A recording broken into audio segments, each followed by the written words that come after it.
Hello, this is Dr. Rodriguez from Arizona State University, Fulton Schools of Engineering, and today I will be talking about our almighty and powerful career-shaping interest paper. This paper could significantly change your life. If done properly, it will. We want you to take control of your life and your career from day one. We want you to plan your life before someone else plans it for you.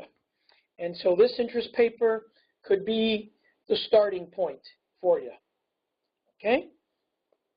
So let's get busy right into this. Okay, as I said earlier, what we want is for you to take control of your career from day one. If you start too late, if you start thinking about the job that you want a few months before graduation, that's just too late. Ideally, we want you to start thinking about the job that you want, the company that you want to work at when you're a freshman. When you're a freshman, either here at ASU or when you're a freshman at one of our partnering community colleges. That's what we would like. And the whole purpose of the interest paper is for you to just explore what you're interested in, what area, what technical area you're interested in, what problem or class of problems you wish to address, what approaches you want to take, and where do you want to work in the future, what companies, etc., and so forth. Okay? Fundamentally, what we want you to do in this interest paper, and as part of our program, is for you to discover, nurture, and develop your technical passion. And please, you can't be afraid to pick an area. We know that many students, if you ask them, what are you interested in? They'll say, I don't know. And if you ask them, well, if you had to pick something, what would you do? Oh, I'm interested in so many things. So we understand that. But you need to make a decision, and you need to start picking. And this interest paper, what it is just a vehicle to start examining what you're interested in. So it's not like you're going to be doing this for all eternity, folks. Not at all. Suppose that you're interested in robotics and spacecraft, for example. Well, decide which one you might be interested in more, and that's what your interest paper should be on. And please, if you put your heart and soul into this interest paper properly, in the area of what you're interested in, the robotics, say, if you're interested in robotics more than space systems, if you do that, then you'll learn a lot, you'll gain a lot from it, and if you decide to change your mind next semester or maybe in a couple of semesters to spacecraft, that's okay. And it's fine to have 2 or 3 interests at the same time. And certain scholars have asked, is it okay for me to submit 2 or 3 interest papers? My response was absolutely. All right, it is very natural to have more than one interest, and I think it's okay to have 2 or 3 very powerful interests. Now, I would probably say that if you were going to do an interest paper, to do it properly, well, probably 2 interest papers, is probably what you should do in a semester. But some have done 3, and that is okay. But please save time for all the other things. that you need to do. And again, I can't emphasize enough, don't be afraid to pick. You need to start picking. If you need to speak to someone about what to pick, what to do, please come speak to me. I will be happy to talk to you about this. Today, I spoke to a person, to give you an idea, I spoke to a person who was not, for example, interested in doing a Fury project, Fulton Undergraduate Research Initiative. Now, this person is taking a lot of credits. This person is also working. The person's in computer science, also interested in health-related activities. And so I suggested to the person, well, why not use these biometric devices that many people have on their wrists, all right, and figure out a way of communicating with it, get the biometric data about blood pressure, heart rate, maybe how many calories have been consumed, maybe exercise data. Take all that data and download it, put it in an Excel spreadsheet, and then maybe mail that Excel spreadsheet to my phone so I can see it. And maybe this can be done automatically on a regular basis. And maybe the Excel spreadsheet can live maybe on a website or something like that, and it just gets updated automatically so that I could just access it from my phone and see what has happened over the past week or over the past month. That's just one example that took me about 10 minutes to think about. Less than 10 minutes. It really took a couple of minutes to think about. Once I knew the person was computer science and interested in health-related problems. Okay? So I can give you lots of examples of things to work on. Okay?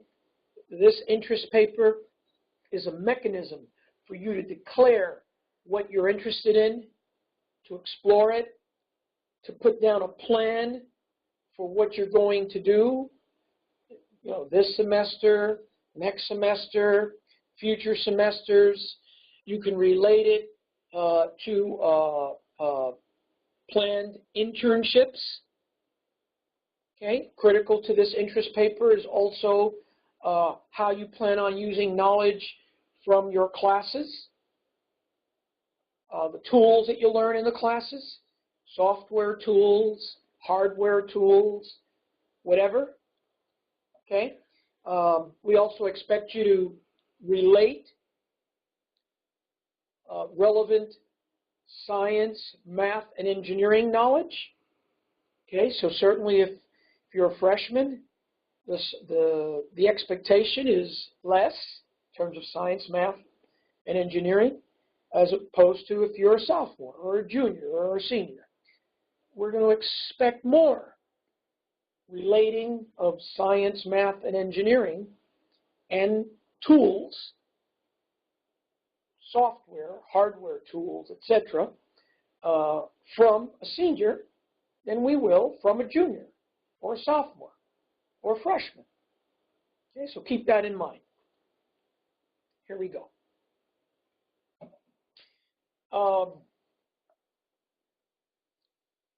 So as I said, we want you to start discovering and nurturing your technical passions as early as possible. That is very, very important. We feel very strongly about this, and the sooner you get started, the better. Okay. And I've already spoken, what if you have multiple interests? Now, often when you have multiple interests, there are common competencies that exist between those interests. So for example, you might be interested in circuit design, and you might be interested in design of small spacecraft or like nano satellites. All right, so what's common to these two? Well, perhaps modeling, simulation, design, feedback and control, use of MATLAB, C++, other computer-aided design tools, okay, maybe manufacturing techniques. And so what's my point? The point that I'm trying to make is that, let's say you pursue the former, circuit design, you choose that as your area, and you have certain competencies that you wish to build up in order to properly address that area. So these competencies can be in the areas of modeling, simulation, design, feedback, etc., and so forth.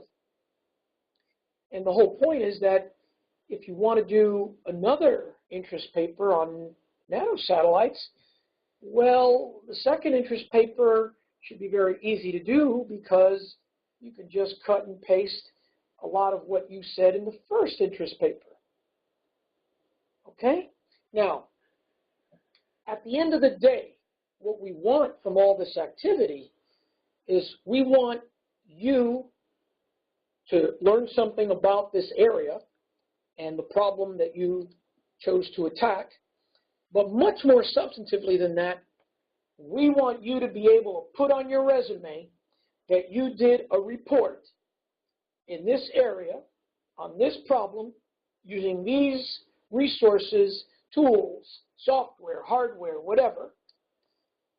And then that will allow you to communicate with that at that critical moment, that critical face-to-face career fair moment, when you're speaking to your perhaps dream company, you know, a representative from that dream company, and then you can say, I worked on this, and that is precisely some of the things that are listed in your job posting. This is what we want, because projects is something within your control, folks. Okay, let's keep on. Let's keep going on.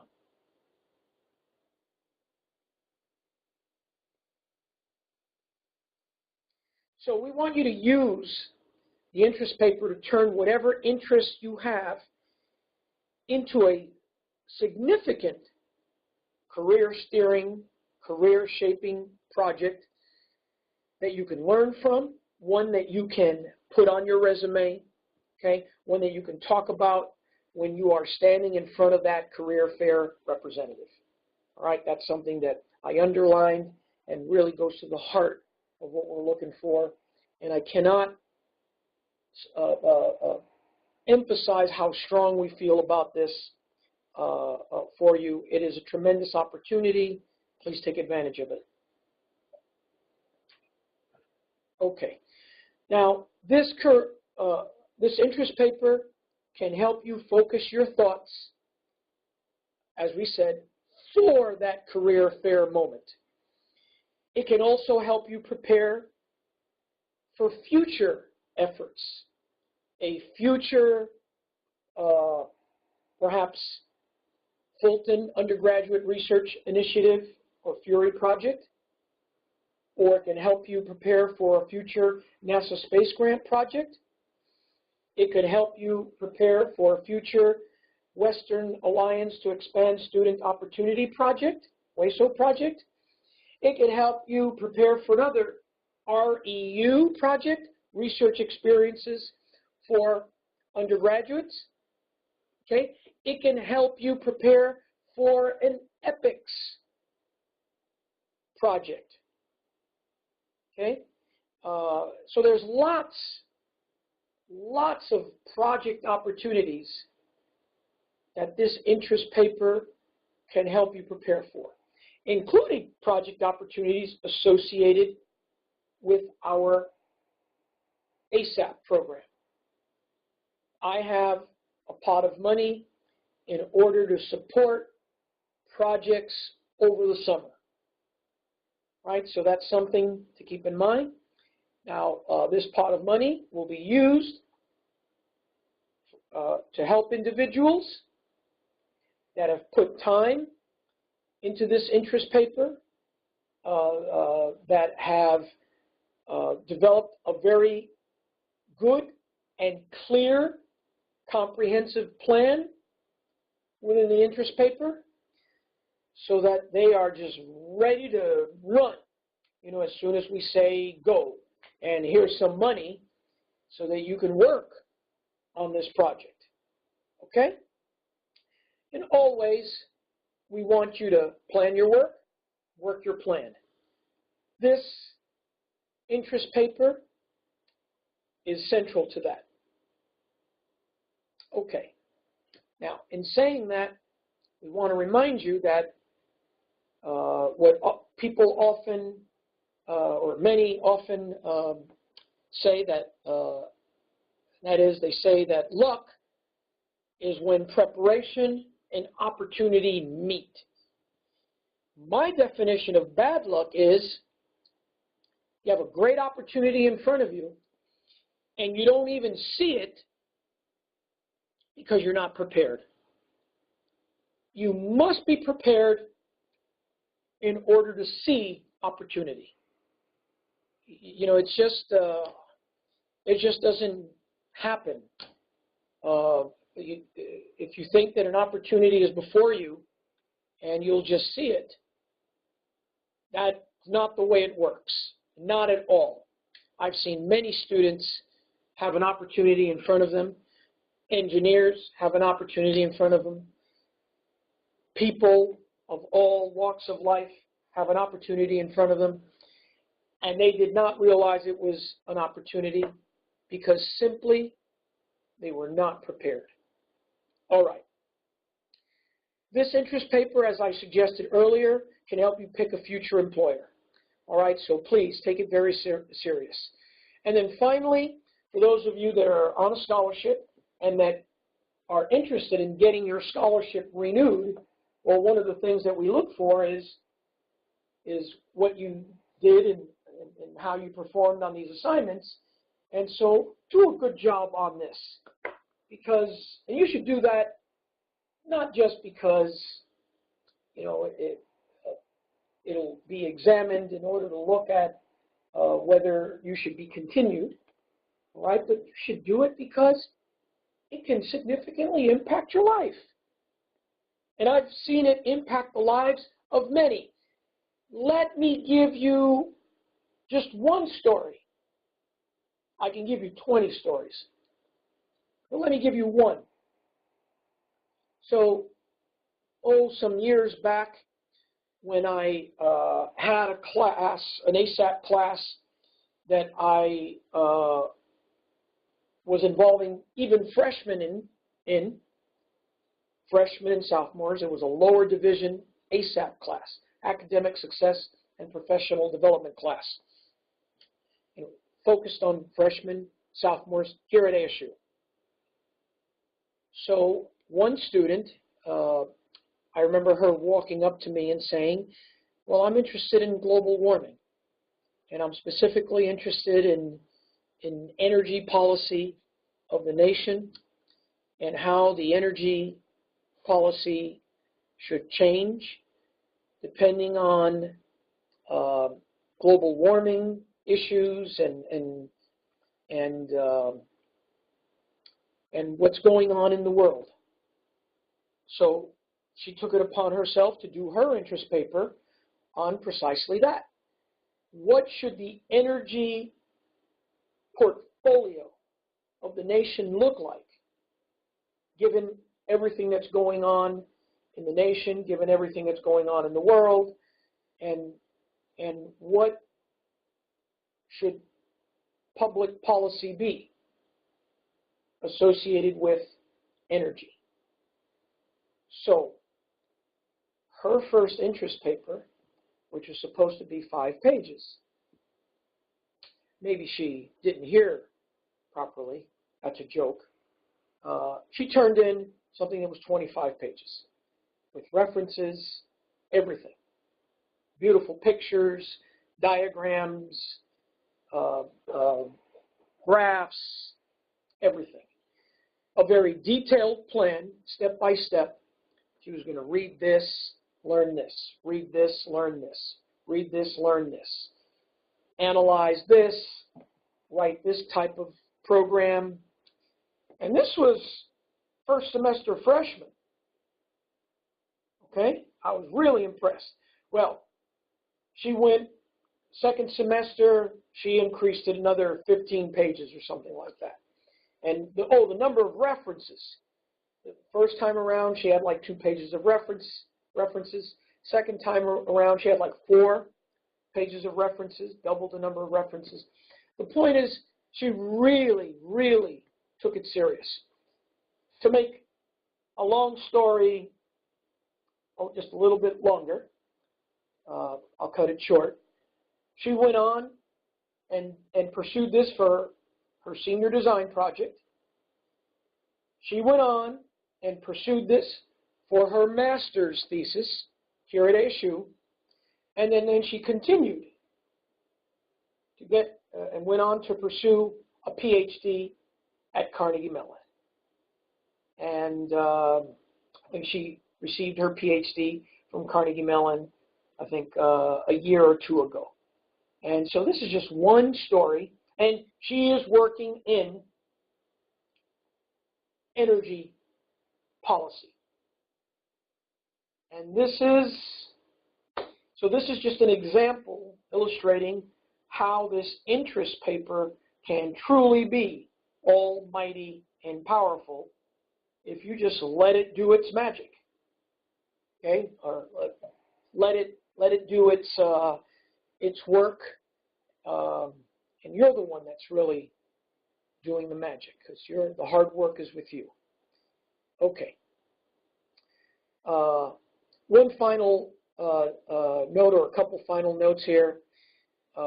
This interest paper should evolve into a project summary report second semester, right? You do an interest paper the first semester, you declare your interest, you put in here a plan, and then the second semester you get going on your project, and then you write a project summary report that includes the interest paper, your area, everything you put in this interest paper plan, and then you start documenting what you did, what you've done so far in the project. And so again, you can have something really, really substantive to put down on your resume. And the whole point of this activity is for you to learn about an area that you want. And so from semester to semester, you can improve your interest paper or project summary report, reflecting the impact of your courses, other projects, clubs, whatever you've read, national and world trends, etc. So this interest paper is intended to be something that just grows and grows. And please, I'm begging you,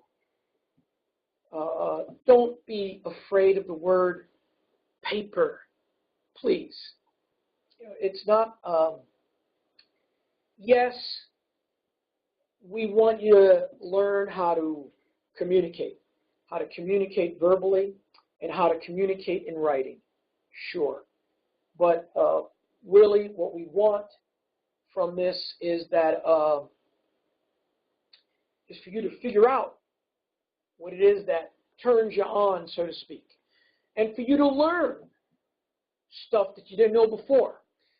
For example, it's not enough to know that Ford makes cars, Boeing makes airplanes, Google develops search algorithms, IBM develops enterprise software. Lots of people know these things. Now, these are technological behemoths, and they do so much more than these things. So again, the interest paper can be used as a vehicle to really learn what these companies do. Okay, and maybe shape the problem or problems that you are addressing in the interest paper. Okay? One final note.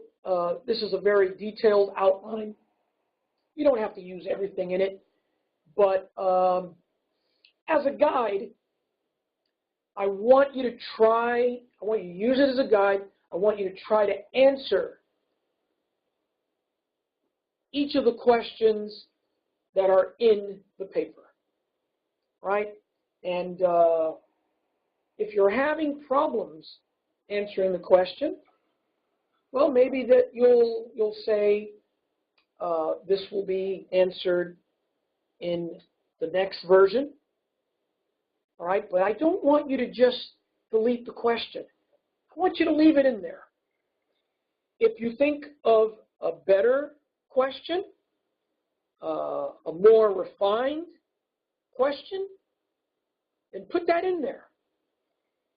But I don't really want you to delete it just because you don't have an answer to it. If you don't have an answer to it, that's okay. Leave it in there. You can say, I don't have an answer to it. All right, and then it'll get addressed maybe next time. Again, this is a paper. I don't want you engineers out there to freak out and worry about, again, the communication. Yes, like I said, we want you to communicate, learn to communicate verbally. We want you to learn to communicate in writing. But more importantly, and very few people will tell you this, what I care about most is not so much how you communicate with others. That's important. Not so much how you communicate with other engineers. That is important. Not so much how you communicate with me. That's important too. What I care about most is how you communicate with yourself. With yourself. How you communicate with that thing up there called your brain. That is what I care about most. And that is probably something that no one has ever told you. And probably something that you've never thought about. Maybe you have. Maybe you've given it a few seconds of thought, a few minutes. Maybe some of you are more philosophical, and you've thought about how you actually communicate with yourself. And so that's very important. And it doesn't matter, the language doesn't matter per se, and it doesn't matter if it's English or Spanish or German or whatever, Chinese, Mandarin, go on and on. It doesn't matter. What matters is that you realize that it's important and that you practice communicating with your brain as often as possible. And folks, this interest paper is just one of those moments where we want you to practice that communication with your brain so that your brain starts going, oh, so that's what you meant. Now, I'm laughing a bit, but it's a very serious matter, right? Because it's your life. It's your career.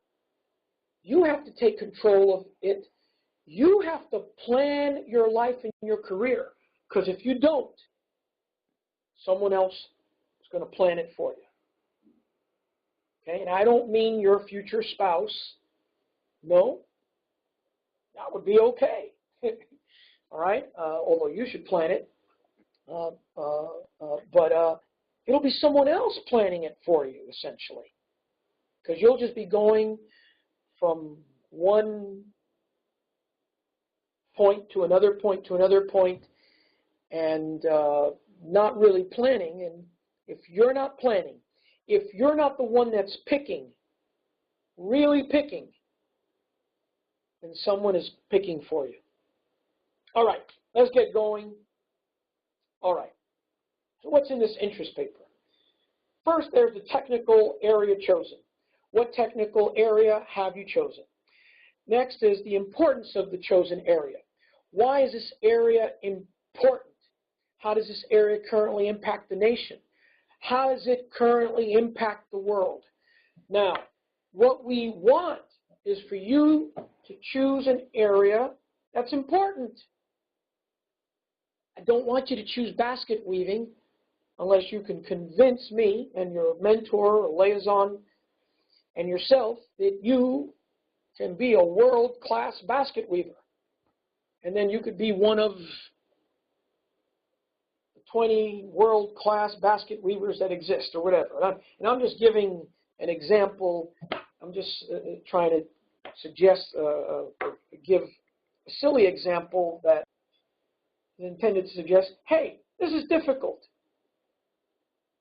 If you're in basket weaving, you've got to be phenomenal. You have to be a phenom in order to be in that arena. And even then, to be very successful, then you probably have to have an assembly line and blah, blah, blah. So what is it that we want? We don't want you to pick basket weaving. We don't want you to say that you want to be the next rock group or whatever. No, we want you to look at the world, see what areas are important in the world, see what areas are important in the nation, and pick there. Okay, so I've listed a whole bunch of stuff. Regenerative medicine, that's organ growth. Personalized medicine, advanced materials, additive manufacturing, advanced wireless communications, cooperating robotic systems, artificial intelligence, space, underwater exploration, sustainability, renewable resources, energy harvesting, biofuels, smart grid, driverless or driver-assisted vehicles, electric, hybrid vehicles, the Internet of Things, cloud computing, parallel and distributed sensing, communications, computing, and decision-making, cognitive computing, big data, maybe data mining, food, energy, water management, perhaps. How about security? That's hot. I mean, that's as hot as almost any area, security. And specifically, I'm thinking of cyber security. How about embedded systems? Using computers, putting computers in anything. You combine computers with sensors. That's going to be everywhere. It's going to be inside bridges. It's going to be inside roads. You already have this stuff inside roads. This is the idea of smart infrastructure, smart bridges, smart roads, etc., and so forth. Okay. Now, it doesn't matter what engineering discipline you're in. Every engineering discipline, every single one, is loaded with just hundreds, thousands, millions of problems that you can work on. Okay? So it's just a matter of you picking. And not only that, but there's very, very exciting, very cool problems that you can pick. And that's in every area, every engineering discipline. If you need help doing that, you can call me anytime. This is one of the reasons I'm here. Okay? And let me just say to all of you, we often think of our disciplines as being rather narrow. I'm an electrical engineer, so people might say, okay, you work on power systems, you work on computers, circuits. Okay, so that's related to power systems, and circuits are in computers, and circuits are in cell phones, and they start running out of, okay, what does an electrical engineer really do? Now, I've worked on missiles. I've worked on missiles shooting airplanes, missiles shooting at missiles being shot at spacecraft. I've worked on space-based laser weapons that shoot down missiles. So what's my point? My point is, you would think this guy's an aerospace engineer. I've worked on spacecraft, design of spacecraft and control of spacecraft, specifically the Jupiter Icy Moon Orbiter, designed by the Jet Propulsion Laboratory, but we played a role in modifying the design. Okay, our job was the control system. I was part of a team responsible for the control system. And Jimmo doesn't get to Jupiter if that control system doesn't work right. Okay? Again, I'm a double E, electrical engineer. But based on what I just said, you might think, oh, he's an aerospace guy. Well, I've worked on all sorts of robots, ground robots, underwater robots, air robots. Based on all the things that I've worked on for robots, you might think, oh, he's a mechanical engineer. No, I'm a double E, all right? But the point, again, I'm making is that electrical engineering, like all the other engineering disciplines, really broad, really broad. All the engineering disciplines are much broader than we think. All the engineering disciplines intersect with all the other engineering disciplines. That is, they intersect with one another. Okay? I've worked on food, energy management, food, energy, water management. You might think that he is a chemical engineer or an infrastructure engineer or a sustainability engineer. No, I'm a double E. Okay? I've worked on management of fisheries. Who would think that an engineer gets involved in that? All right. I have one more example, not mine. Okay? This is, so I'm aware of a handful of aerospace engineers, graduates. They got degrees in aerospace engineering. Now, as aerospace engineering students and professionals, they've learned, for example, how to use computational fluid dynamics, CFD, in order to study the flow of air over a wing, over an aircraft, over a car, over the blades of a turbofan jet engine. All right, but the same tools, computational fluid dynamics, can be used and is being used to work alongside cardiovascular surgeons and doctors and biomedical engineers in order to develop sensors that you wrap, say, around the arms and around the legs, okay, around the legs. And what these sensors do is they analyze the flow of blood through your body. And, well, using computational fluid dynamics, all right? And so what is it that they're trying to do? Well, they're trying to figure out, obviously, they're trying to figure out how many Big Macs you've had, how many Big Macs you had this week. All right, so the whole point of giving this example is to show you there's no way that people would identify aerospace engineers as working in this area like this. And most of these aerospace engineers that I know that ended up working in this area, they didn't plan it.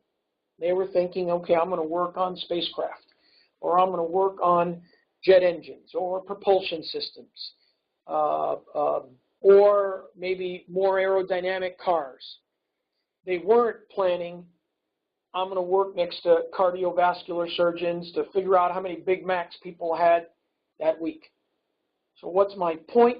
All of our engineering disciplines are very, very, very broad. and they intersect with other engineering disciplines. That's my point.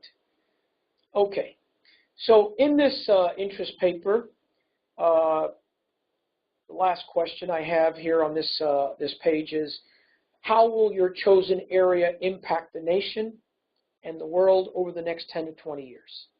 We want you to think about these things, okay, and start writing something about it. Put your thoughts down there. And they don't have to be your thoughts. They can be the thoughts of someone else. All you got to do is reference that someone else. This exercise is not an exercise in original writing. It's not an exercise in grammar. It's not an exercise in developing English composition. Right? It's not that. It is an exercise in figuring out what is it that you want to do and putting together a plan so that you can plan your work and then work your plan and have something solid that you can work on and put on your resume and say, hey, I did this. Okay? And this interest paper can not only go on your resume, but it can be part of what we call the engineering portfolio. And you can go to that job interview and say, here's my resume, my cover letter. Here's an interest paper that I wrote in the area of robotics. And I did this. And this fall, I'm going to do this. In this spring, I'm going to do that. And all of these things that I plan on doing will help me prepare for the job that I would like you to give me, because all these things are listed in that job posting. Okay? All right, let's keep going. When you're examining an area, you should try to find data, relevant data that shows the trends in the area. All right, that's very, very important, so you can really understand what's going on. Again, this interest paper, you know, we say it's 5 pages, you know, plus references and other things, whatever. All right. But 5 pages is very little, folks. Very, very little. And quite honestly, and you know, not to put more pressure on you, but it should be very easy to do 10 pages. And that is irrespective of where you are in your level. Even a freshman, it's getting started, walked in the door.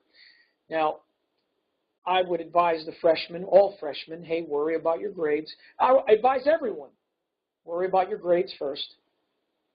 Worry about your grades second. Make sure that they're very good. All right, I don't want you to sacrifice them. But you must think about your future and what you want to do, because that doesn't happen in the classroom just like that, right? It takes some work outside the classroom so that when you get to the classroom and you're hearing new things, you can start thinking, ah, that's how I would use that. I can see how I would use that particular concept, that particular tool, say in robotics, my area of interest. All right, what's next?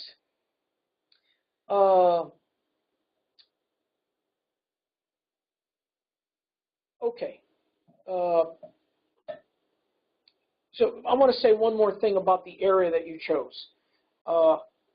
You want to know something, you want to know as much about the area as possible. Ideally, I'd like you to be passionate about that area, because that passion can provide continuous fuel for you. That passion about robotics or about brain-powered prosthetics or about personalized medicine or regenerative medicine, that's organ growth, or whatever it is you choose, space exploration, that interest, that passion can keep you energized to deal with whatever obstacles will come your way. And there's lots of obstacles that come, all right, and we just have to deal with and overcome. Okay, let's keep going. The next thing is problem to be pursued. What problem or family of problems within the area that you chose will you be pursuing? We want you to give very clear, concise problem statement that anyone can understand.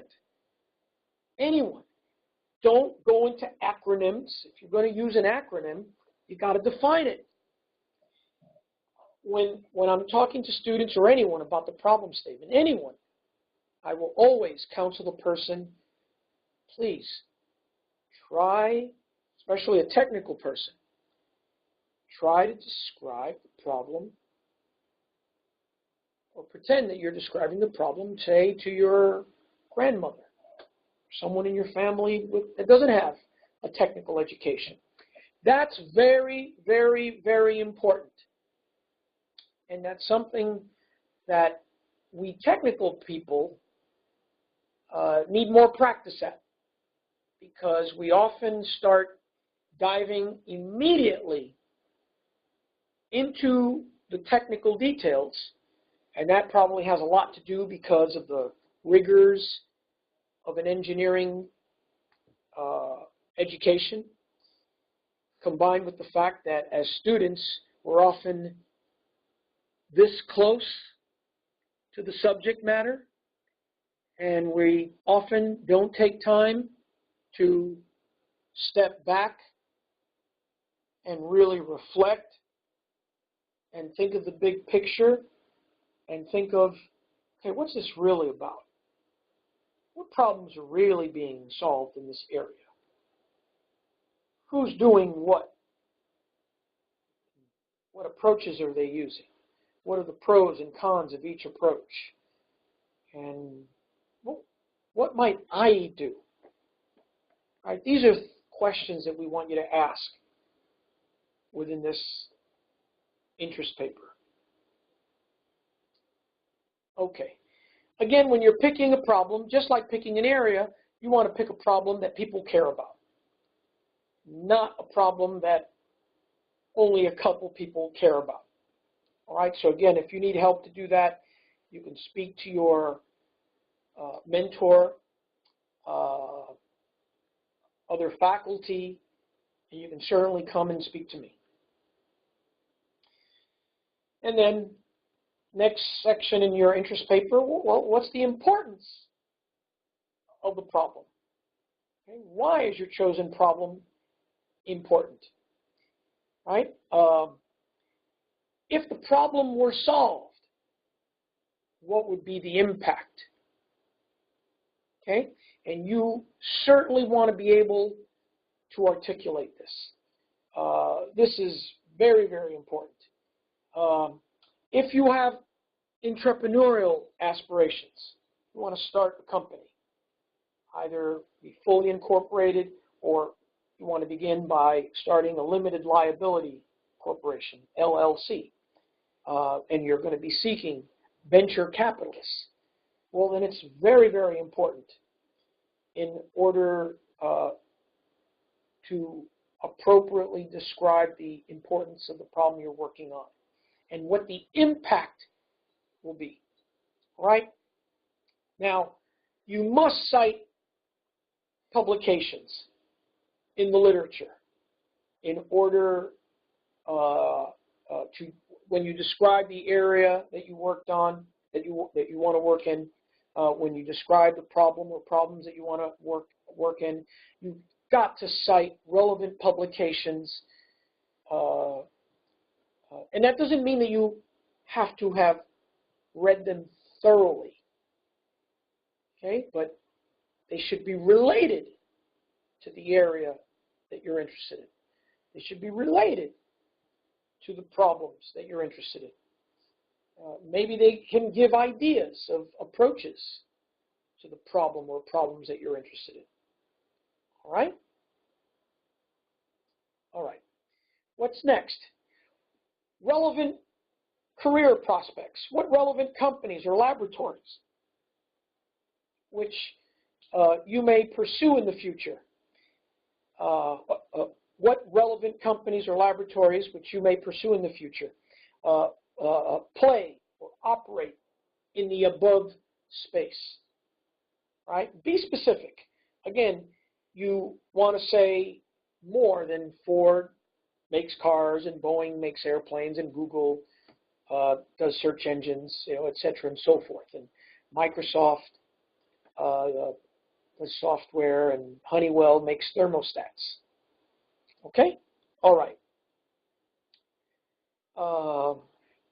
In this next paragraph that you see here, I just talk a little bit about AT&T, Bell Laboratories. Most people think of AT&T as, a telephone company. However, AT&T had their research arm was Bell Laboratories. Bell Laboratories now belongs to Lucent Technologies. But Bell Laboratories, no doubt, is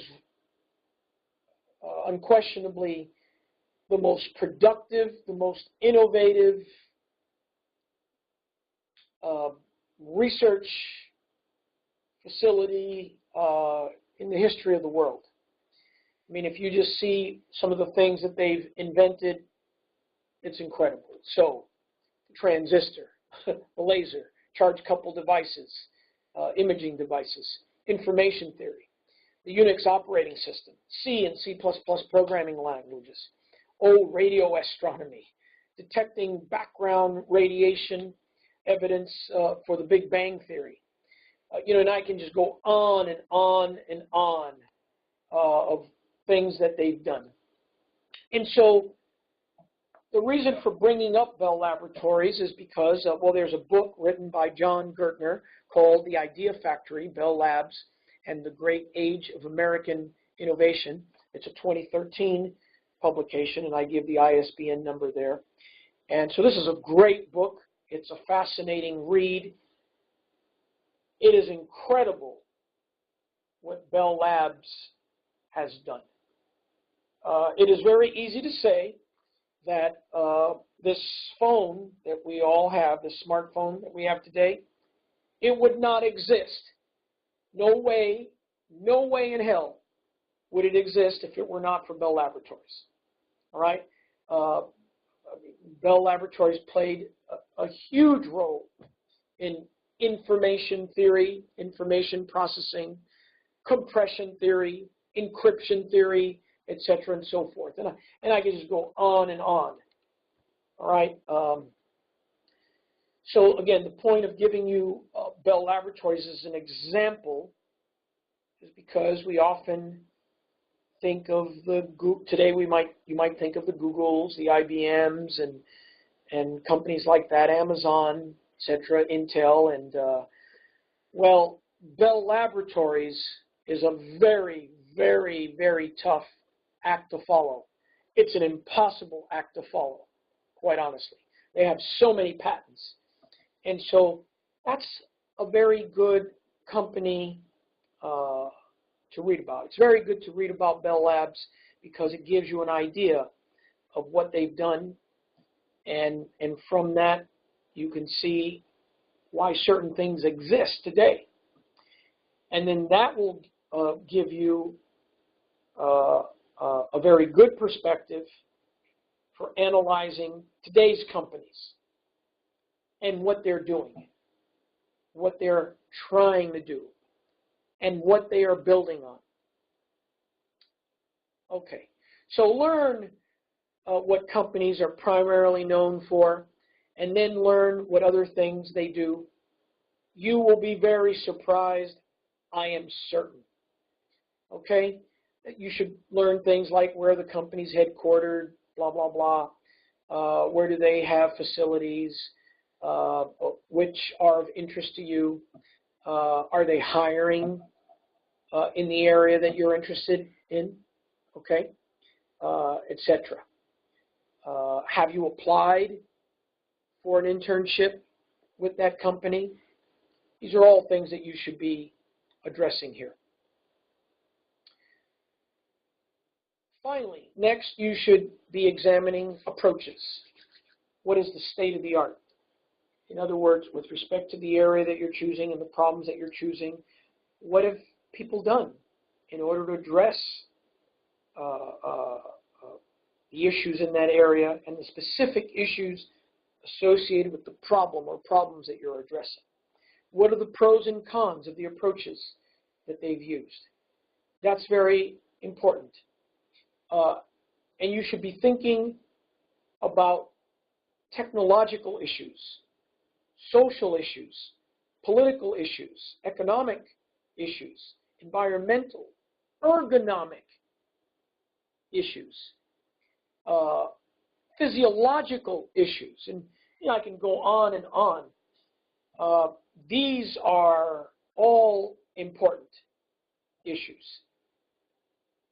You can spend a lifetime thinking about many of these things. We just want you to start thinking about these things so that you start becoming an expert in that area, an expert in that problem that you're addressing. Okay? Now, if you start doing all these things, well, that's pretty complicated. That means we're getting pretty deep. All right, let's keep going here.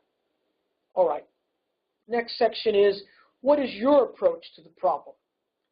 All right, now I need to say here, what approach or approaches do you plan on pursuing? Very important to say here. You need not have something new. This is supposed to be a learning experience for you. Okay, so for example, you can simply compare different approaches systematically. That can be very worthwhile. Not just to you, it can be worthwhile to the community.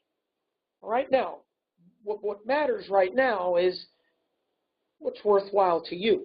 This is a learning experience for you. This is not supposed to be Nobel laureate work. You do not have to do Nobel laureate work this semester, next semester, and we'll give you a few semesters before you get to that stage. Okay?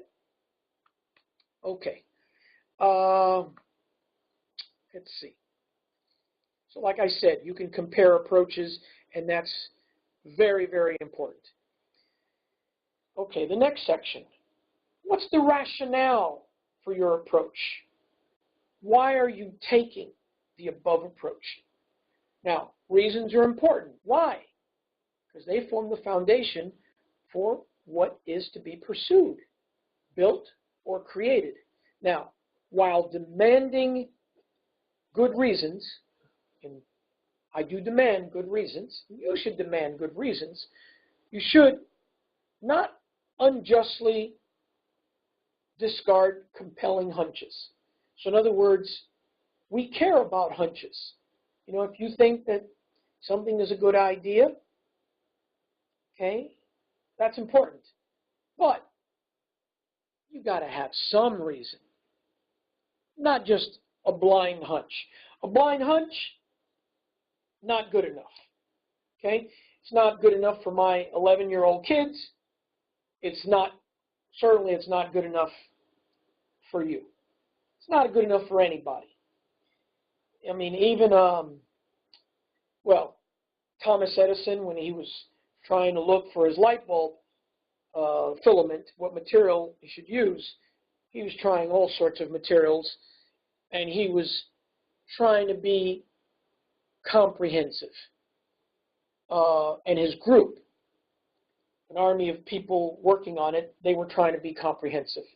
And so they probably tried some materials that were silly. I don't fully know. I haven't read all the details about what they did.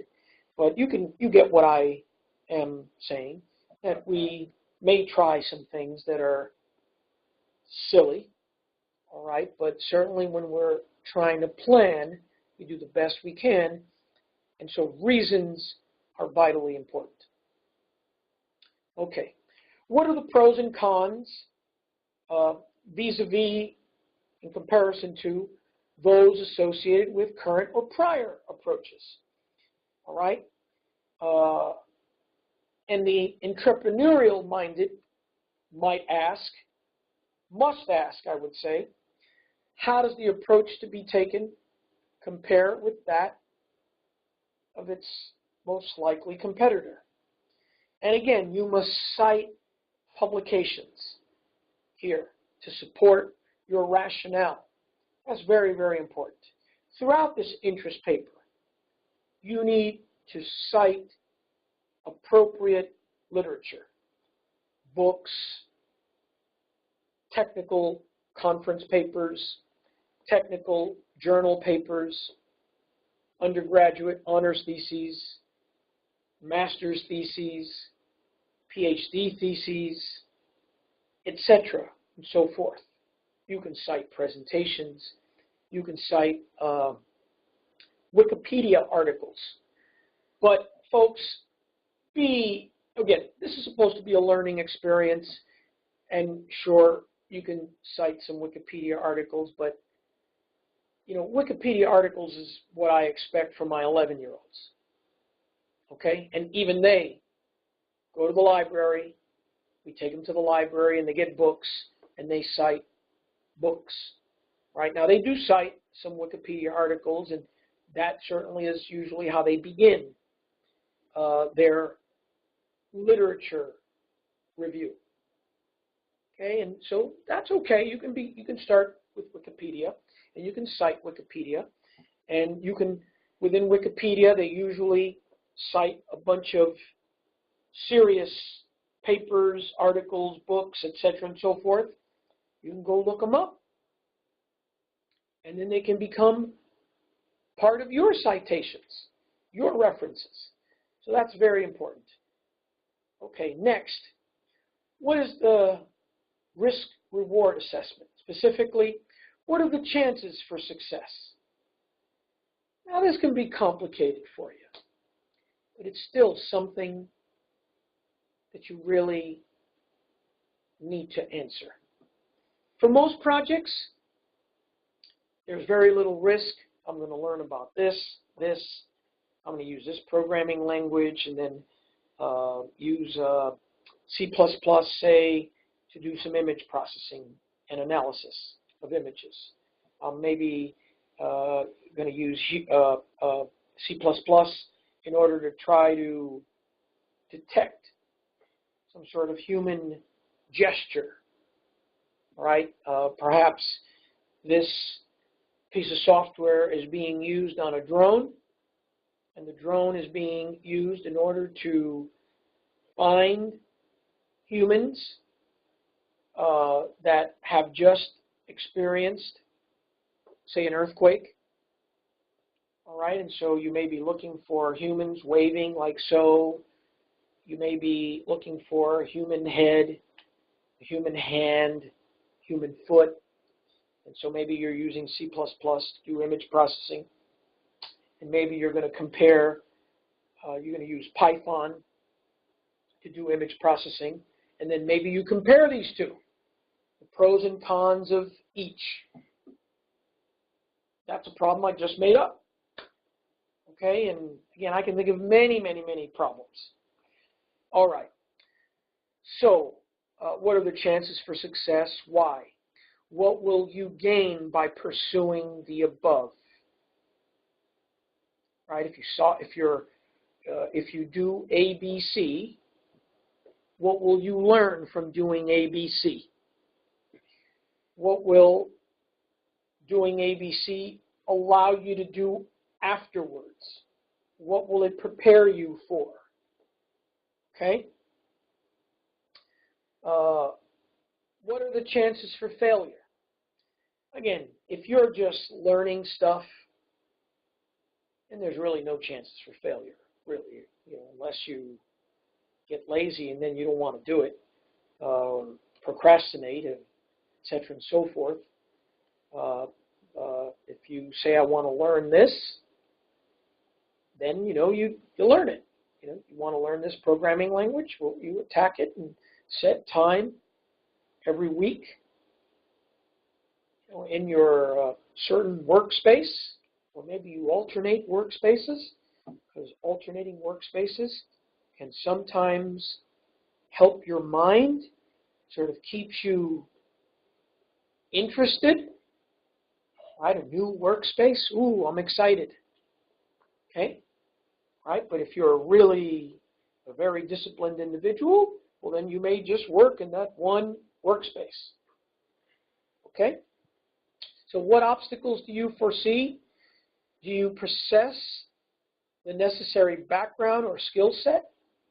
Okay, what are the obstacles? Right, what don't you know? What resources are you lacking? All things that you should be thinking about. How do you plan to address each obstacle? Right? And if you pursue the above, what is the worst possible scenario in terms of your career? In most cases, the downside is not too bad at all. Why? Here's why.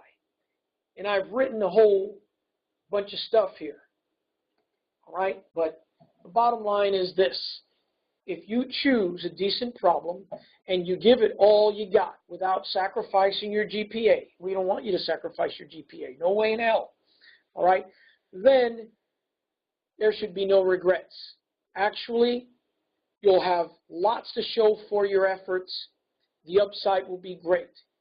Even if you change areas in a short period. Why? Here's why.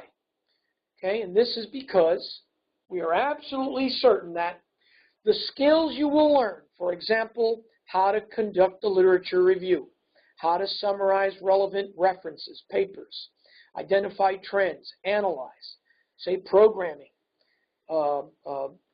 etc. Right? As the skills you will learn in aggressively pursuing any substantive area and problem will be directly transferable to your next area and problem. We know this. So there is no wasted time, folks. It ain't going to be wasted time. Unless you pick an area and don't do anything about it, then you're wasting time. Or if you pick an area and you don't do your homework properly, then you're wasting time. Well, that's even worse. Because if you pick an area and then you don't do your homework properly, meaning you don't put in effort. That's what I mean. If you don't put in effort, if you just put in a little effort, I read 1 or 2 papers and, oh, I hate the area now. That's awful. You have just hurt yourself tremendously, almost surely. Because maybe now you don't want to be a roboticist, and you just locked yourself out of a whole lifetime of activity and one of the most forward-looking areas in the history of Earth. And because of a few bad papers maybe, or because you didn't really put enough time into understanding what was there, you've made a decision, no robotics for me. Let me do finance. Let me do medical applications. Hey, I don't mind you changing, but do your homework before you change. Okay. I want you to note the following. Engineers are expected to change jobs areas, roughly every 5 to 7 years. So, you must start preparing for this now. Don't be afraid. It could be lots of fun preparing and learning, especially if you plan ahead. Right? Now, there's an article down below. I gave a link. All right? And it said the Bureau of Labor Statistics reports that people born between 1957 and 64 held an average of 11.7 jobs from the ages of 18 to 48. All right, and so there's an article by Allison Doyle. Check out the article, just so that, and articles like it, so that you can see that change is something that's in everybody's life, certainly every professional, right? So it's very, very important that you start thinking, what are you interested in? What do you want to pursue? So you can start learning as much as possible about that area or areas so that it's on the table for you, so that you have the preparation that you need when the opportunity is right there before you, in front of your face. All right. Let me also let you know that learning what you don't want to pursue is also very, very important. Very, very important. But never give up on something that you really care about without giving it your all. Right?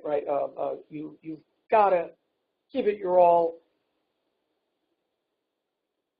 And again, the reason you should give it your all is because in giving it your all, that knowledge that you gain will transfer over to the next. And when you give it your all, you're training your body and your brain to go to the next level each time. So if you give it your all now, and the next time you give it your all, you'll be able to give it some more. And then the next time, you'll be able to give it some more. This is all training, folks. Okay. Here's an example that I often give to students. Call it the terrible biology teacher story. All right. So here it is. You don't want the messages. You don't want this to be you. I had a crappy biology teacher, and so I no longer wish to go to medical school and become a surgeon. My goodness. Never let one bad experience or bad apple change your precious dreams. This is one of the worst things you can do in your entire life. And I've seen this happen far too often. Okay? You just can't just give up just like that. Every once in a while, every semester, I'll see a couple of students transferring from one engineering discipline to another engineering discipline. And so they come to me for advice. And before they're asking essentially, should I transfer? So I ask them a bunch of questions. And my advice is almost always, no way in hell should you transfer. You just had one bad experience. Or you had two bad experiences. Yeah, you shouldn't have been in that class because you didn't have the prerequisite. So it's usually something like that. You weren't prepared. So that's why you had a bad experience. Or, you were sick that semester. You were very sick. There was a terrible incident in your family. And then you were out of school as a result for 3 weeks. So that's why you had problems. That's why you did poorly. All right? You have reasons to maybe ask for a withdrawal after the fact. Okay? Because you had this traumatic experience happen in your life, for example. And I've seen these cases happen quite a bit. Okay? And then there are cases, well, hey, I just didn't have it this semester. I couldn't put in the time. I was working too much. And so I did bad. And so again, that's not why you should switch to another major. The person said, well, this major's too hard. I'm going to switch to another major because I think it'll be easier and I can still continue working the way I'm working. That's ridiculous. That's ridiculous. Okay? If you're working full-time, every major is hard. If you're working 20 hours a week, every major is hard. Every major is very hard. Every major is hard even if you're not working. All right? So we emphasize to students, hey, work only if you have to work. Work if you need food, shelter, tuition money. That's when you should work. Other than that, school should be your job. This is something that we've been saying for many, many, many years. It's also something that's part of Donna O. Johnson's guaranteed 4.0 learning system. Very important. All right, let's keep going. Next, what is your preparation to date? What in your past has prepared you for the above endeavor? This is important for you to articulate in this interest paper. It's also important when you get to that career fair moment, when you get to that internship interview, when you get to that job interview, etc., or even if you're just applying for a scholarship, or if you're applying to ASU, from the community colleges, or if you're applying to graduate school after you're done with your undergraduate work here in the Fulton Schools of Engineering, right? You have to describe what in your past has prepared you for the area that you're interested in pursuing and the problem that you're interested in pursuing. Don't forget current and prior coursework, working in your garage, any project experience. And I've got a bunch of stuff listed there, like the Fulton Undergraduate Research Initiative, okay, etc. Don't forget club experience, student and professional organizations.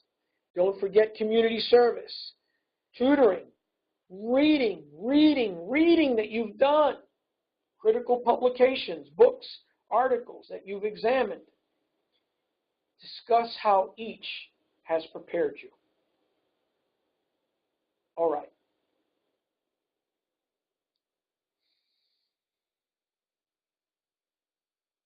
All right. Let me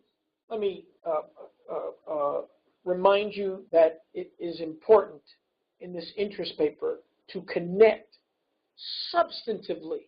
You have to substantively connect your coursework with your area of interest.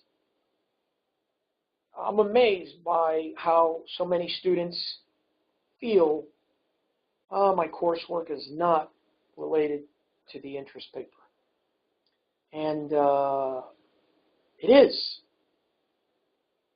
The coursework is fundamentally related to virtually anything that you plan on pursuing in the technical arena, in engineering, in the engineering technical arena.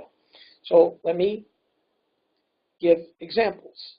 And let me remind you that from semester to semester, you should be able to establish more connections between your courses, your area of interest, or areas of interest, and the problem areas that you are pursuing.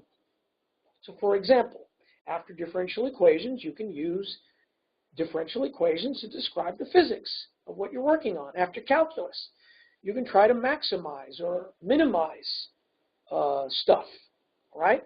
Minimize fuel, minimize waste, etc. After numerical methods class or programming class, you can use the computer to really help you solve problems that you're interested in. After linear algebra, you can use matrices to describe relevant equations in your area, right? So please, folks, in this interest paper, I want to see equations. I want to see graphs. I want to see science. Okay? big time, in a big way, in a significant way. You should show me the relevant equations that at least qualitatively, so that you can communicate qualitatively. Well, as you increase this, then this happens. Or as you decrease this, then this happens. And maybe as you vary this way and vary that way, then this other strange thing happens, and we want to explore that.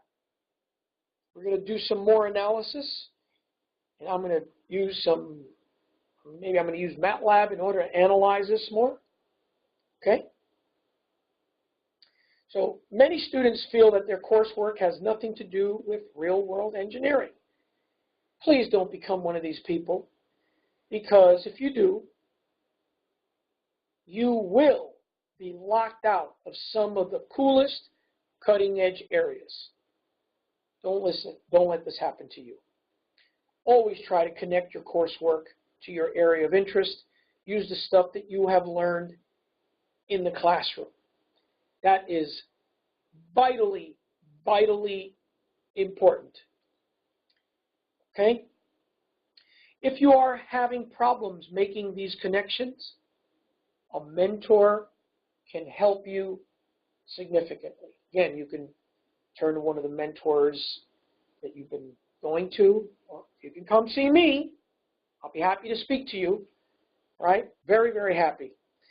Let me just say one last thing on this note here.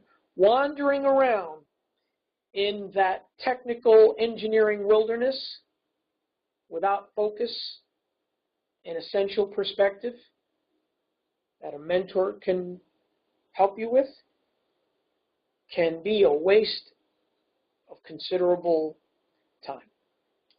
Right? It can be downright hurtful. So if you need a mentor to help you, please go find that mentor. Just call me, and I'll be happy to speak to you about anything. All right, let's keep going. Next section. Special relevant skills. What special relevant skills do you possess? For example, ability to work independently, work in teams, ability to lead, communicate, write, give technical presentations, ability to break down complex problems into simpler, solvable problems. This is a Rodriguez example, one that I made up myself, and so I've underlined it because I have found that since I was a student, having the ability to break down complex problems into simpler, solvable problems, that is crucial. Very crucial. And you must all try to learn how to do this. This is something that takes practice. This is something that you have to be conscious of. And this is something, again, it takes practice and doesn't happen just overnight. You keep working at it like anything else worthwhile. All right, keep going. Foreign languages, verbal, written, computer languages and tools, C++, Java, Python, MATLAB, Simulink, toolboxes, ANSYS, Nastran, VHDL, etc. Other skills, blah, blah, blah, blah, blah, blah, blah, blah, blah.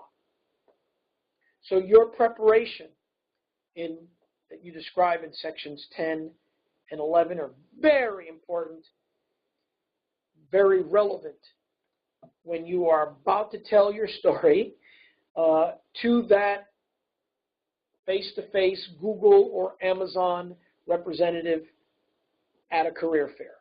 You want to be prepared. So all of the above is also important for applying for projects as well as internships and jobs, right? You want to make a connection. Give them a reason to want you. All right, next section. What are the required resources and budget? So a list of required resources is especially useful when applying for a paid project, like a Fulton Undergraduate Research Initiative project for which a budget is required, all right?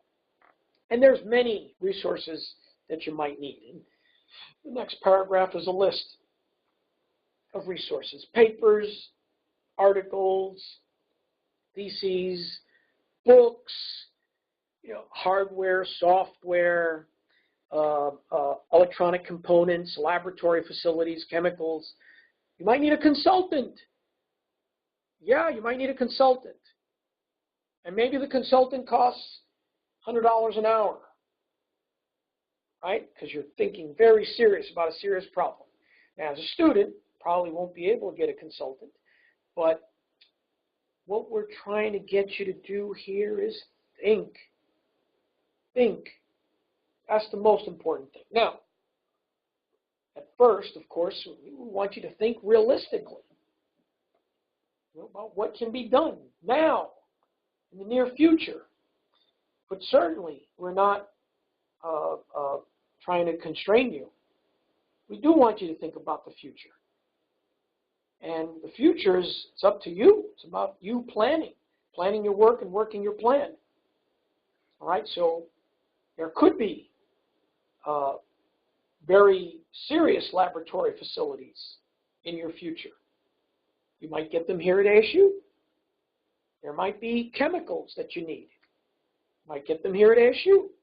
Consultant that you need, or some industry representative, or professor, other students, student clubs, professional organizations, etc. All right.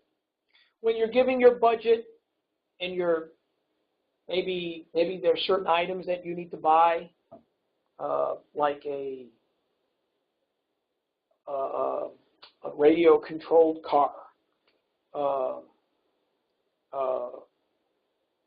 wireless communications device, some type of transmitter or receiver pair, or some other electronics, all right, electronic speed control system or something like that. Well, you should describe the device in your budget, describe where you're going to buy it, what company, might give the URL, give the price, might give an email address, phone number, all right, a whole bunch of stuff, all right? And you may not be doing this just to impress the person that's going to grade you, right? If you're in my academic success and professional development class, yeah, I want you to be thorough so that when the grader grades it, they give you a higher grade, sure. But more importantly, I want you to be thorough for yourself so that this becomes a useful document. Okay, so people that do this right, they're walking around with the interest paper, and they're adding to it all the time because they're thinking of ideas. It's just, and you never know when an idea is going to come. Okay, you could be taking the bus, daydreaming on the bus, and you're looking outside the window and you see something and you go, oh my goodness, I can use that. Or I see how I can use this in order to help me with that, or something like that. All right, let's keep going. Next thing, a timeline. Specifically, we want you to use a Gantt chart to provide a timeline indicating major milestone dates and the tasks to be performed. What's task number 1, task number 2, task 3, etc.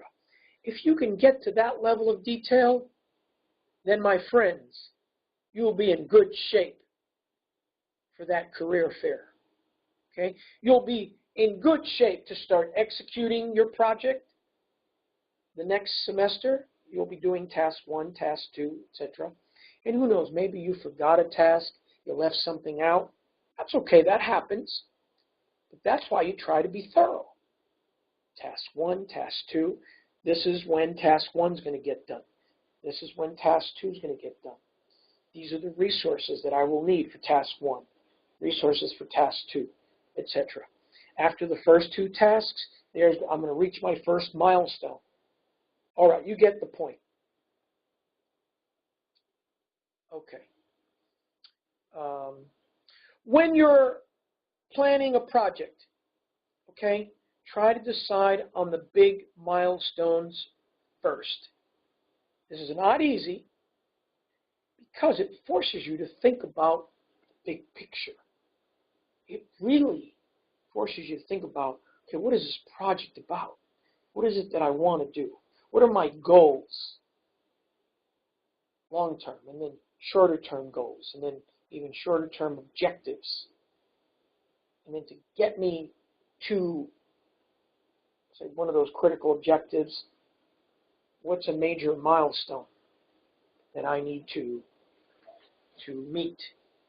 Okay, that requires thinking, a lot of thinking. And again, you can go back and forth with your friends, go back and forth with instructors, go back and forth with other mentors, but certainly if you're at the community college, you can go back and forth with your peer ASAP mentors here at ASU. Okay, if you are a recent transfer student to here at ASU, first semester, you're starting your interest paper here, well, you can look for advice from ASAP scholars that are more senior than you, that have been in the program a little longer. And then, of course, you can also turn to professors, okay, and other students, etc. And, of course, there's me, okay? Don't forget me. All right, let's keep going. So the message here, one of the messages here is you should always try to get the big picture right first. Worry about the details later. Many engineers, many technical people, they will get involved in those details first, and that's what interests them. Say, "Ooh, yeah, I want to do that. I want to program in C++. I have no idea what the hell I want to use it for, but I want to program in C++." So that happens. That happens to many. Okay? But you can be much more effective if you say, I'm interested in games, because I've played with games and played with lots of games and played with more games than I should have. But now I'm ready to design games, and that's why I'm going to learn C++ or some other language. If it goes that way, you can be much, much, much more effective in learning the language. Okay? Especially if you go and find papers, books on how to use C++ to develop your own games. And this stuff exists. All right? And most of the time, remember, we're students, right? We're trying to think of things. Most of the time, the things that we're thinking of, all right, we can find resources to help us. They exist. Every once in a while, some of us, students, we're thinking really outside the box, and, it's not so easy. Now, many of us do that type of thinking as well. Like, here, let me just give an example. How do I build an elevator that takes me from Earth to space? We call it a space elevator. All right, and then, now, that is a problem, by the way, that many scientists have thought about and that are still thinking about. Engineers, okay? And there's a lot of material scientists that are thinking about what materials do we use in order to build that space elevator, because it's going to go all the way to space. And so if you're going to build something that goes all the way from Earth to space, it's got to be very, very, very strong. And so the amazing thing is that we've just recently, within the last 10, 15 years, been looking at materials that are strong enough to make that space elevator start looking like, it can be done, right? And so being aware of this literature is important. We don't want you to just sit in your garage, look around for tools. Okay, how can I build a space elevator? That's not cool. That's very uncool. Again, I'm not anti-garage and anti-tools. No. It is that I am very, very, very pro do your homework, very, very pro or anti-invent the wheel. Don't get me wrong. It is okay to want to do a little wheel inventing in your garage or in your lab or whatever. A little bit is fine because that will help you train your brain, your thinking, your thought processes. That's okay. But you get what I mean, that I don't want you reinventing the wheel. There's a lot of good wheels around. Use them. Now, if you decide that you're going to reinvent the wheel, I'm going to assume that you've done a tremendous amount of work and you have seen all the other wheels and you've put down the pros and cons for all the other wheels. And then you have your approach, pros and cons of your approach. And your approach has many, many, many more pros than the others and far fewer cons. And you've taken this to a mentor, various experts, and they've looked at it and they go, wow, you really have something here. Okay, then it's okay to pursue the wheel. All right, but really only a genius should be doing that, and there's very few of those. Okay, there are many geniuses that exist, and they don't pursue the wheel, they pursue something else. All right, because the wheel, that's a tough one. Okay, a lot of people have worked and are working on that. Okay, future plans. Right? What are your future plans to help you prepare for the above endeavor? Please be specific. Don't forget coursework, publications, working in the garage, project experience, special reports or papers like this one. All right, clubs, student, professional organizations, community service, tutoring, reading, internships at specific companies, universities, or laboratories, graduate school. Okay? Finally, we get to references, folks. References. And you should provide a comprehensive list of references. When you provide the references, folks, they all need to be cited in your paper. Okay? They all need to be cited in your paper. Okay? Please do that. All right? If you don't cite something in your paper, then it shouldn't be one of the references. All right? And again, you can cite, you can cite things like papers, journal papers, conference papers, undergraduate theses, master's theses, PhD theses, magazine articles, URLs, presentations. All right, you can cite Wikipedia articles. That's okay. This is supposed to be a learning experience. But as engineering students, you should be citing something more substantive than Wikipedia articles. At the very minimum, you should see what references they have there, and you should go to the library and find really relevant references. And the librarians, folks, can help you to become experts at searching for references. This is a vitally important skill, one that all of you should learn. The sooner the better. If you arrived at one of the community colleges, freshman, or if you just arrived here at ASU, freshman, junior, whatever, you should make time to go look at the library facilities. And you should, if you don't know, you should certainly ask the library people to help you figure out how to systematically search for references in a certain area. Okay? All right. So here's a note on plagiarism. Just a note on plagiarism. Folks, this is supposed to be a learning experience. And so I don't mind you taking some material from an article.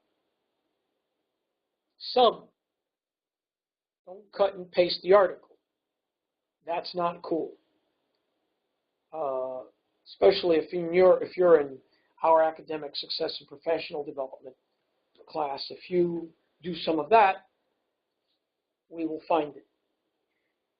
And then you'll be in trouble. That's not cool. So, all right, let's assume no one is going to even think of doing something like that. All right, so if you see a paragraph that you think is particularly insightful and relevant, cut and paste it into your paper, put it in quotes, and cite it. Show where you got it from. Maybe you got it from page 63 of this book. Okay? Do that. One reason you want to cite it is not for other people that are reading your paper. And they might, someone at the career fair that's interested in hiring you. You gave them the interest paper. They're now looking at it. And so you could see how you cited things. They could see what you cited. See if it's a good citation, a good paper that's relevant to the area. That's one reason why you want to cite. Another reason is for yourself, so that several months from now you know where you got that thing. All right? And certainly if you don't cite it, then you're plagiarizing. And there's lots of software these days for people, for non-professional, you don't have to be an expert, but for lay people to use these pieces of software in order to figure out that you've plagiarized. Okay? All right, let's keep going here. You don't want to be accused of plagiarism, folks. All right, please. That's vitally important. Let me see. All right. Something came to my mind on future plans. When you indicate future plans, and this is not explicitly stated, but again, to the extent that you can say task 1, task 2, task 3, if you can do that, that is great. If you can say, I'll need to learn about tool 1, tool 2. I'll need to somehow figure out a way to get resource 1, resource 2, etc. and so forth. That's superb. Okay? All right, let's keep going here.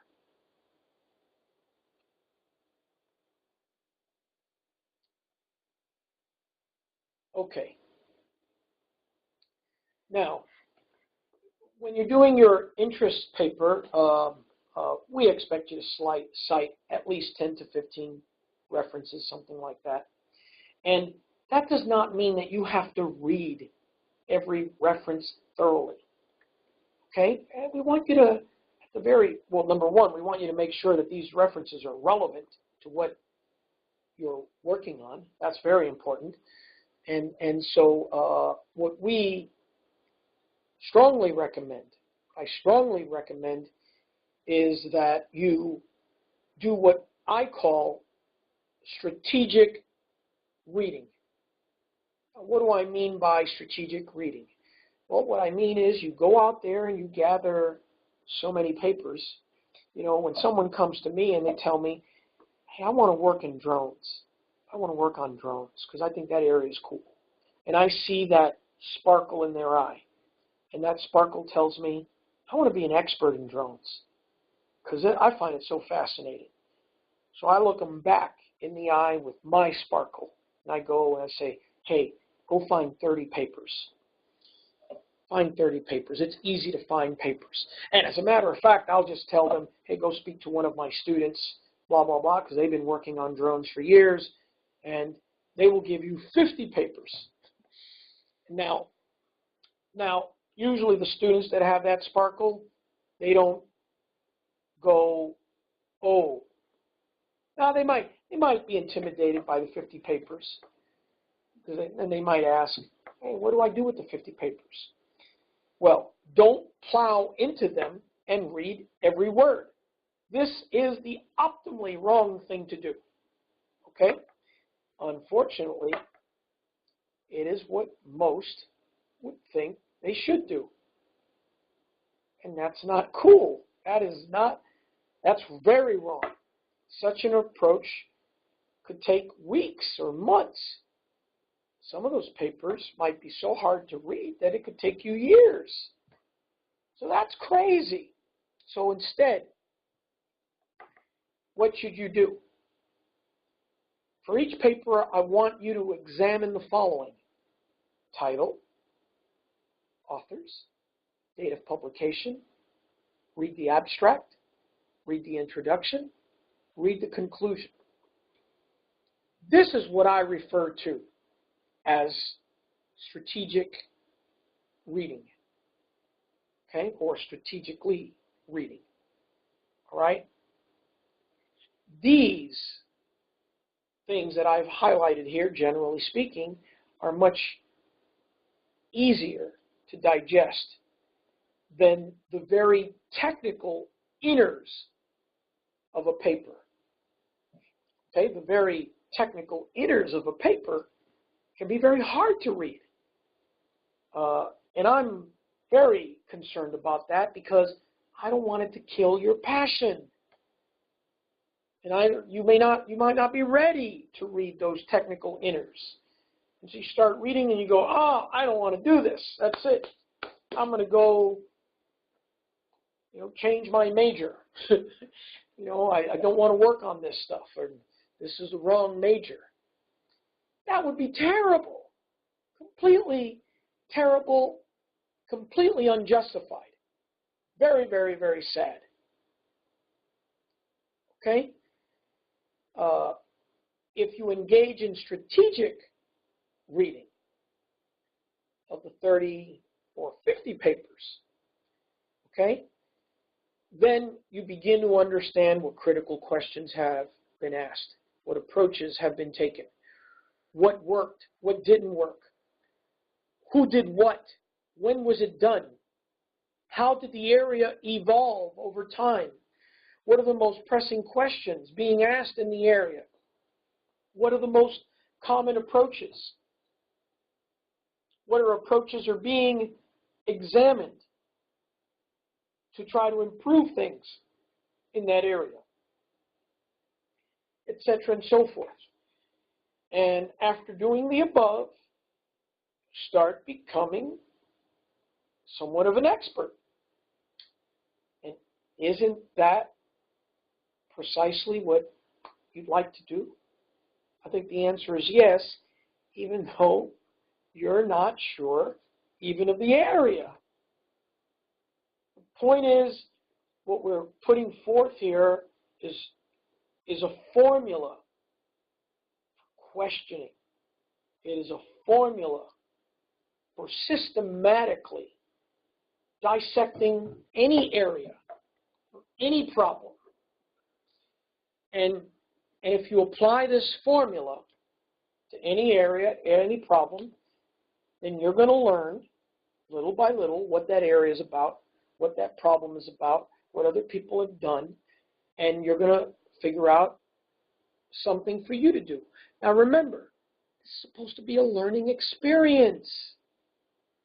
So that means, here, so-and-so did this, and this other group did that. So what you're going to do is you're going to spend time trying to duplicate what this group did, trying to duplicate what that group did. And then you want to compare the results yourself. Okay, what did I just say? Well, you just want to sort of redo what these groups have done. And the reason you want to do it is because you want to develop those skills. That's okay. Anybody can do this. Okay? So, if I were someone hiring at a company, and by the way, I know lots of people that hire at companies, literally hundreds of people. Just my personal friends that are managers at companies, high-level managers, vice presidents. They may be CEO of a company, and so they have crews of people going out to hire, right? They know about this stuff. They're always shocked by students that have not done a paper like this, right? Because experiential learning is becoming very, very, very important. And this is part of experiential learning. I mean, experiential learning really refers to what projects have you done? And the project could be, hey, I rebuilt my transmission of a car. I replaced the engine. Or I rebuilt the engine. And I could just go on and on and on. Right? You want to be able to describe these things. And yeah, you want to be able to put it into a document so that you can show it to them. And when you show, telling you, you show them this document, they start looking at it. You know, if it's a trained eye, myself, within 30 seconds, I know if you have put your time into this. 30 seconds, I know. 30 seconds, I know. Is this, wow, they've done a tremendous job? Or, wow, why are they showing this to me? Okay? Keep that in mind, because if you do what we're telling you to do here, it will be the former, wow, they've done a tremendous, tremendous job. Okay? All right. This person stands out. I definitely want to give them an internship. Okay. Finally, I want to say it's important for you to try to know your references. Try to know your references so that when you get to that career fair moment or you're interacting with someone, maybe you met a career fair person in the elevator and you've got to give them a 30-second elevator speech. Right? So you tell them some technical stuff and they ask you a question and you say, well, here's how so-and-so addressed it. It's a really good paper. If you like, I can show you, send you an email and, and show you where you can get the paper. Okay? All right, keep that in mind. This will permit you to stand out from the rest of the potential interns at the career fair, for example. Okay. All right. Now, again, related to references, you should correctly cite your references, folks. Don't just go in there and put the title with the author next to it, and that's it. I mean, go look at these few URLs that I list here and see how references should be cited precisely. Folks, all you need to do is look at certain books, look at books, see how the references are cited, look at serious articles, look at serious journal papers, see how the references are cited. And then that by itself. So literally, less than 5 minutes of work looking at some of the references in a paper, how they're cited, that is, in the back, looking at the bibliography. Just a few minutes, and that's it. You know what to do. You can do something that is that you won't be ashamed of, right? So that's very important, because sometimes we will see, every once in a while, we will see someone turn in a bibliography that looks like they did it in 5 minutes. It looks like they've never, ever seen a bibliography in their life. We see that, we give it right back and say, do over. Okay, because, you know, this is very unprofessional, and this is not cool. Not cool at all. I mean, we're not even going to look at it. Okay, so please, don't do that. All right, so here there's more suggestions. The interest paper should be at least 5 pages, including relevant figures and pictures, references, and that should be easy to do, folks. It really should be easy to do. Very easy to do. You can always get figures. You can always get diagrams. You can get flow charts. Make sure you cite them. You cannot just take a figure and put it in your document and not cite it. Okay? There's some figures on the internet that are available, public domain, that you can cite, that you can use. Okay, but I usually try to cite these figures. Okay, every once in a while you'll see in one of my presentations that I might use a happy face, and I might not cite it. I might be breaking a rule there, but I'm not trying to steal someone's work, and I'm trying to just bring a little happiness to people looking at the presentation. All right, but be careful. I'm usually very careful about anything that I borrow, and you should be careful as well. Your references should add another 1 to 2 pages. All right, use short, simple sentences when you write. All right, if possible, if you can have lists.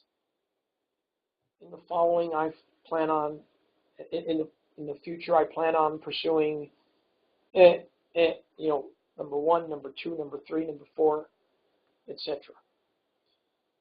That's good. Gives an idea of what you want to do. It's very much to the point. Now, it would be better if you then, what's on item number 3, you can elaborate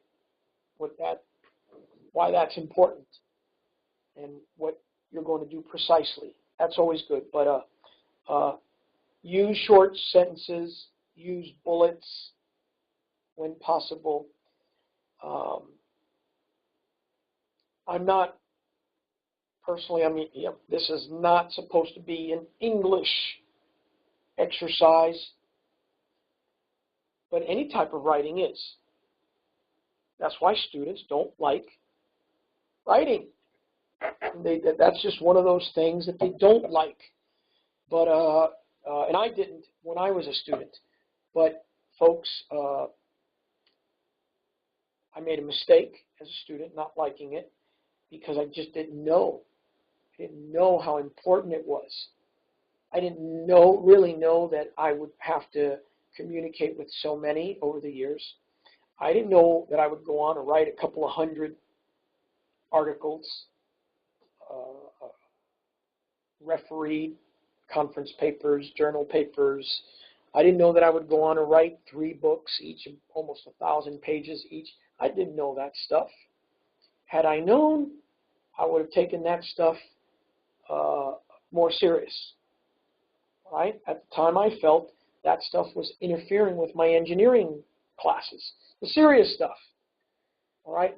But now, I'm more mature, I understand. I didn't know that I would be writing many proposals, including the one that got us $5 million for this activity. Didn't know that. Had I known, I would have taken writing very serious sooner. Now, more fundamentally, I did not know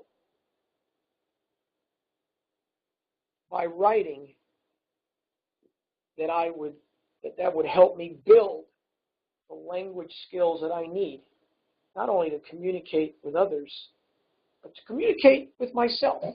Now, let me step back a little bit from what I just said, because as an undergraduate, I did do a lot of summarizing when I read. That's the bullet point reading in the Guaranteed 4.0 system. I would read and then I would summarize it. Now, sometimes I would read ahead and summarize, but most of the time I was reading after the fact and summarizing. I was looking at my class notes, and I had them side by side with the book. And then I would read the book. I would summarize what's in the book. Then I would add things to the notes. And I might even take things from the notes and add them to my summary from the book, etc. and so forth. So doing that, I did not realize that I was developing language to communicate with others and to even communicate with myself. By summarizing, I was essentially summarizing things in my own words, sometimes in my own words, sometimes I was using their words to summarize, but by using their words to summarize, okay, and I'm not publishing it anywhere, but I'm just using their words to summarize the material for myself,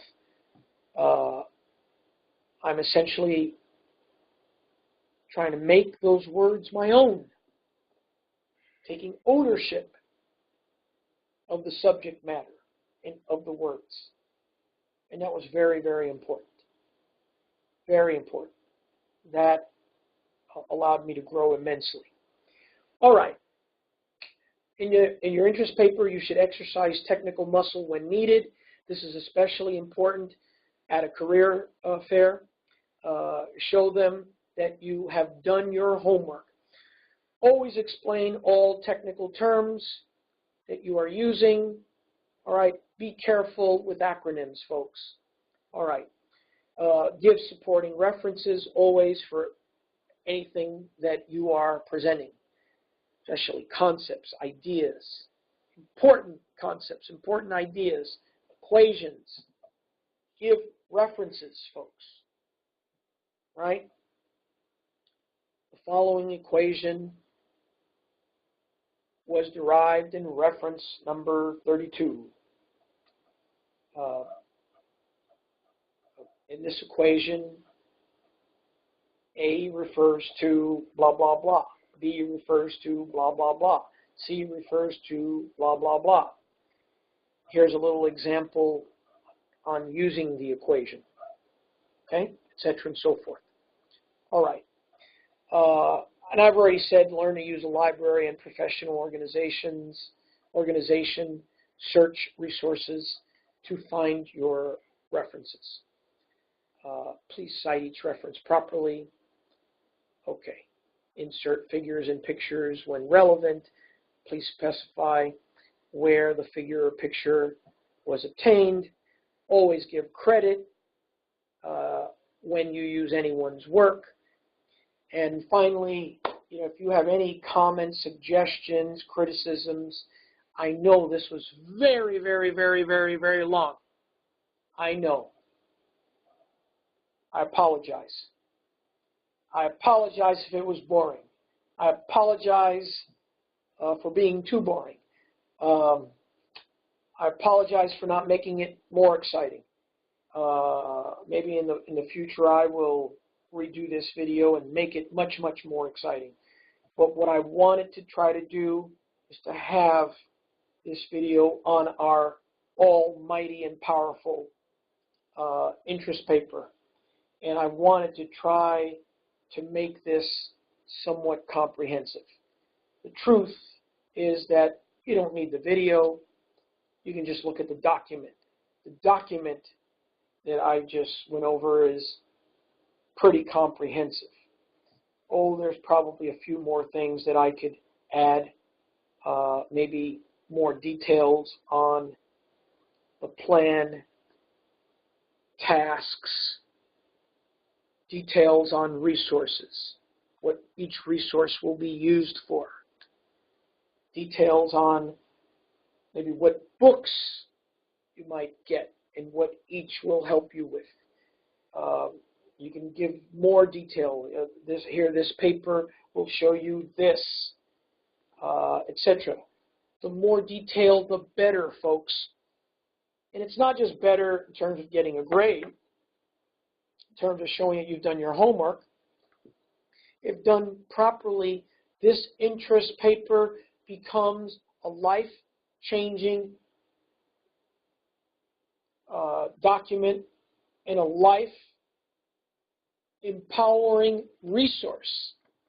It becomes a resource. Like I said earlier, people carry this document around with them and they update it. That's what you should do. All right, folks. Thank you very much. Please take control of your career. Plan your life before someone else plans it for you.